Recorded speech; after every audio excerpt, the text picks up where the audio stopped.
Welcome back to Scouching's 2025 NHL Draft Recap Series. Today we are taking a look at a team that since their inception has always been an extremely busy team come draft time, the Seattle Kraken. I'm really hopeful that, like a few other teams we've already covered, this is the start of them really building something really strong that becomes a perennial playoff contender, and I think this year's draft class added a lot of good supplementary talent that might help them get there and stay there in a little while. Leading things off, they drafted Jake OBrien 8th overall. I had OBrien a little bit lower than this. I mean, there were some areas in his data and some of the raw production metrics that were a little bit underwhelming. A lot of his production came from the power play, a lot of secondary assists. I felt that if you took away a Nick Lardis from a Jake OBrien, he might be a little bit more pedestrian looking, but Jake OBrien does bring a lot to the game that I do really like, and I think projects really well to the NHL. He's very slender for his size, and I do think he plays very well off of contact. When I watched him next to guys like Brady Martin, for example, I didn't see that much of a difference with regards to the confidence under pressure, the ability to make plays under that defensive pressure, and really daring defensemen to try to stop him from doing what he's doing. And I think that's a really important trait for an NHL center to have. Whether or not Jake OBrien is really a top 10 level NHL producer one day, I still think that there is a pretty good argument for him to be a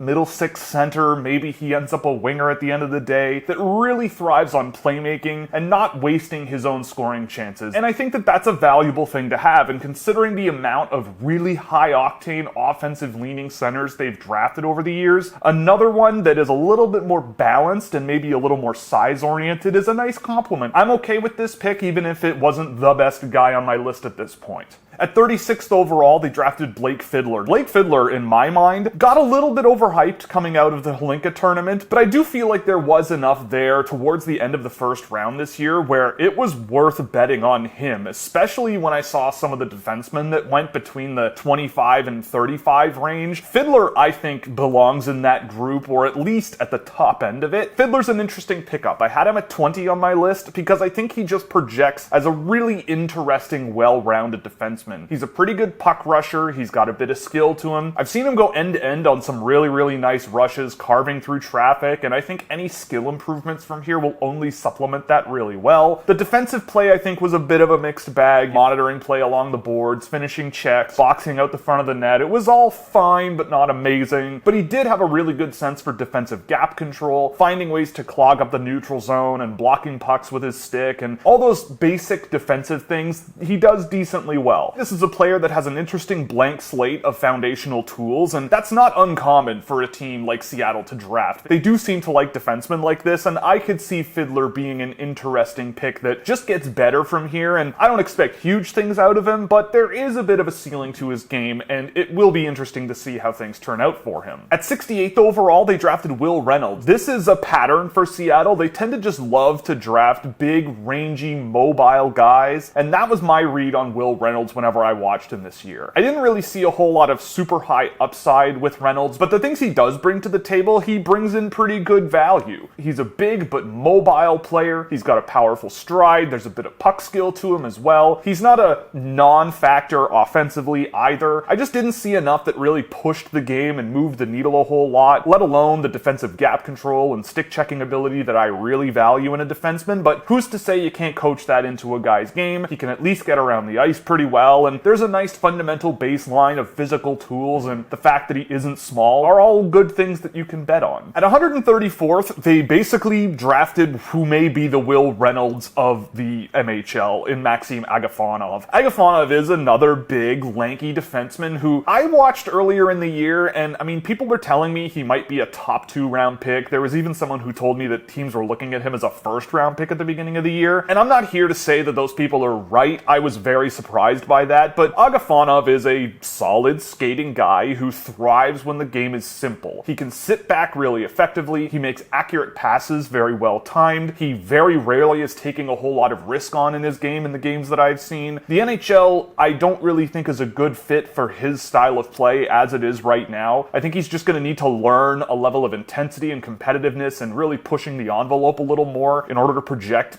at all. But in terms of fundamental talent, similar to a Will Reynolds, I see the argument for drafting and developing Agafonov over a long period of time. There's a lot of defensemen Seattle has drafted over the last couple of seasons that fall into this very mobile and raw category, and you see what they turn out to be. Agafonov is a blank slate, but where he was drafted, it makes sense. At 205th, they drafted Carl Onborn, and I saw Onborn a few times this year. He touched SHL ice a little bit, and I watched whatever I could of him there. I didn't really see a whole lot that really moved the needle for me. He wasn't a player I had ranked. He wasn't a player that I was entirely expecting to be drafted at all. There are some interesting offensive tools, some deception in the offensive zone, a willingness to put the puck on net, and a decent set of feet under him that looked pretty solid at the J20 level from the games I saw. Not really much of a guy that moved the needle a whole lot for me. I think this is just a big swing on a guy with some interesting foundational abilities, and you leave him in Sweden for a while and see what happens. But this one, I didn't really see a whole lot there. But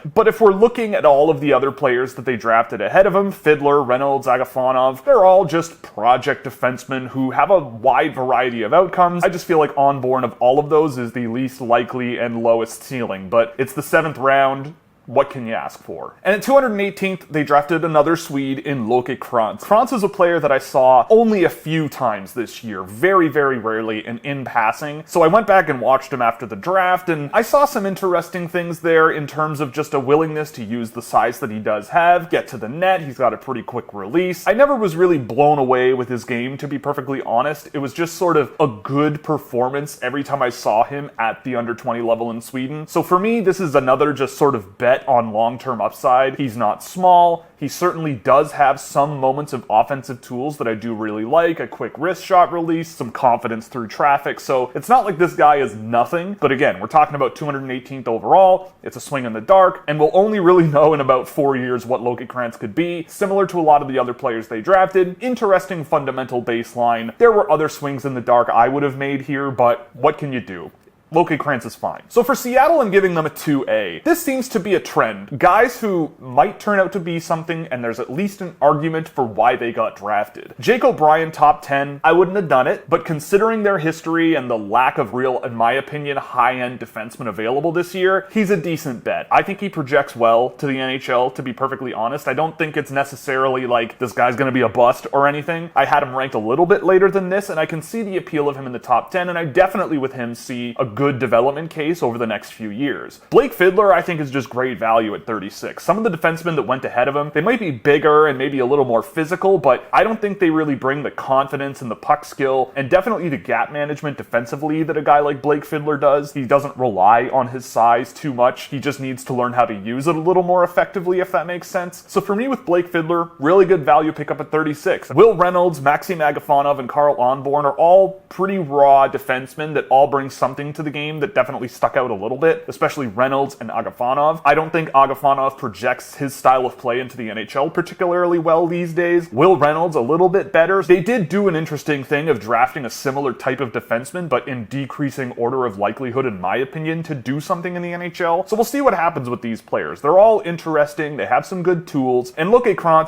he's not small. He's got some hands in tight. He can do those tough things in front decently well, and maybe he could be a complementary thing down the road, even if I'm not the biggest fan of him. But a lot of solid players, a little bit of players that maybe if they hit, they could hit really, really well. And just throughout the entire draft, I think they did okay with regards to values. Another strong year from Seattle, even if I might have swung a little higher on some guys and maybe not drafted some of the defensemen they took. But at the end of the day, good players, good class. Seattle's got a ton in the pipeline already, and this just adds more complementary ability to those players. A quick note before we finish today's video, I just wanted to mention, we are at 9,600 subscribers, give or take. Getting to 10,000 before next season would mean the world to me. So if you are not subscribed, which about half of our viewers aren't, I would suggest subscribing because I'm biased, but we have some good content coming, and our live shows twice a week are really fun. We get to talk about hockey, we talk about whatever else you want, we can talk about the time I ate an onion, we can talk about the future of the sport, we can talk about the current state of the NHL, and we just try to have some fun a couple times a week, and it's always great to see people come by. Thanks to everybody who already is subscribed. Let's get to 10K. That's a nice little project for us to do now. And with that, we're going to call it. If you liked the video, video, definitely like and subscribe. If you really liked it, definitely consider a subscription over at Scouching.ca, where you can get access to all kinds of fun data tools and our Discord server and plenty of other fun stuff that you're just not going to find anywhere else on the internet. So check that out at Scouching.ca. Thank you for watching, and we'll see you in the next one.